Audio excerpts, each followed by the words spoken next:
जाते हैं, क्योंकि मेरे पिताजी पिछले वर्ष 100 वर्ष की अवस्था में गुजरे हैं। 95 में ट्रेन में चल रहे थे, एम्स के डॉक्टर को उन्होंने ट्रेन में ही योगा सिखाना शुरू कर दिया कि आप ऐसे योगा करिए। ट्रेन में शीर्षकों लगाकर दिखाते, उनके एक भी दांत नहीं निकले थे। ये सब योग और आयुर्वेद का ही प्रभाव है। और जितनी बातें होती थी, किसी भी तरह के रोग का नाम आ जाए तो 10 दवाई तुरंत बता देते थे, और घर की दवाई, कोई बाहर से कहीं लाने की जरूरत नहीं पड़ती थी। तो इसीलिए हमारे जीवन पद्धति में रहा है। अभी मेडिसिन आंग्ल दवाई के कारण हम लोग या क्षणिक लाभ पाने के लिए क्या करते हैं, अंग्रेजी दवाई ले लेते हैं, मेडिसिन ले लेते हैं, तत्काल रिलीफ होता है, लेकिन साइड इफेक्ट बहुत होते हैं। जबकि आयुर्वेद में कोई भी साइड इफेक्ट नहीं है। तो इसीलिए मैं 2-3 उदाहरण देकर समाप्त करूंगा, क्योंकि समय कम है। पेपर तो काफी बड़ा था, लेकिन नहीं पढ़ पाऊंगा। एक हमारे मित्र को बवासीर हो गया था, ऑपरेशन कराया, उसके बाद दोबारा ऑपरेशन कराना पड़ा, जबकि गांव से एक दवाई मंगाई गई और एकदम निःशुल्क देने, उस दवाई के बाद वो फिर दोबारा नहीं हुए। इसी तरह मेरी बेटी हॉस्पिटल में गई, उनको जॉन्डिस हो गया था, 40-50 हजार खर्च भी हो गए, और डॉक्टर नहीं बता पा रहे थे कि बच पाएगी कि नहीं। किसी ने बताया नहीं कि गांव की दवाई मंगा करके आप दे दीजिए जॉन्डिस का, वो ठीक हो जाएगी।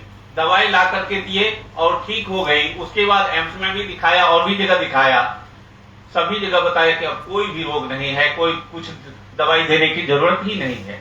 तो हमारे जीवन पद्धति में हर एक चीज जो है औषधि से भरी हुई है, नेचुरोपैथी से भरे हुए हैं हमारे जीवन। इसीलिए हम उसको अपनाएं। जैसे कि अभी विनय आज जी ने बताया, आप लोगों को सार रूप में सब कुछ कह दिया है, कुछ कहने के लिए नहीं बचा, और जो कुछ था अभ्यास के रूप में आपने यहाँ अभ्यास करा दिया हमारे जो अभी मुख्य वक्ता महोदय थे।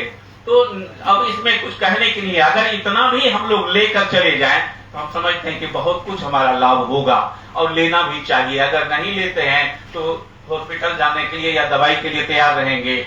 मैं गांव में था, कुछ बच्चों को भी बताया कि सुबह में चलो एक्सरसाइज करते हैं घूमने के लिए, कहा नहीं, समय नहीं मिल पाता है।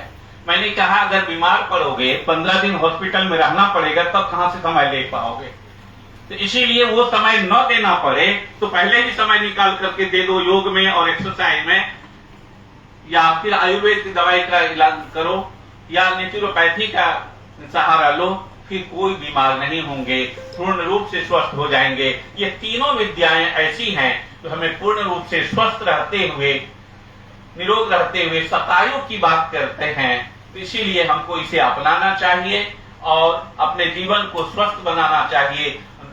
Sound mind in A sound body, स्वस्थ शरीर में ही स्वस्थ मन का वास होता है। अगर स्वस्थ शरीर नहीं है तो हर चीज आपको फीका लगेगा। इसीलिए अगर कुछ भी देश के लिए करना है, भारत को पुनः गौरव प्राप्त कराना है, विश्व गुरु बनाना है, तो उसके लिए हमें स्वस्थ होना पड़ेगा। स्वस्थ होने के लिए हमें योग, आयुर्वेद और प्राकृतिक चिकित्सा का सहारा लेना पड़ेगा। इतना ही कहकर आयोजकों को बहुत बहुत बधाई और आभार व्यक्त करता हूँ प्रिंसिपल महोदया का, और यहाँ के संयोजक महोदया आशा तिवारी जी का, एवं इनके मंडली को, और इनके विभाग में नए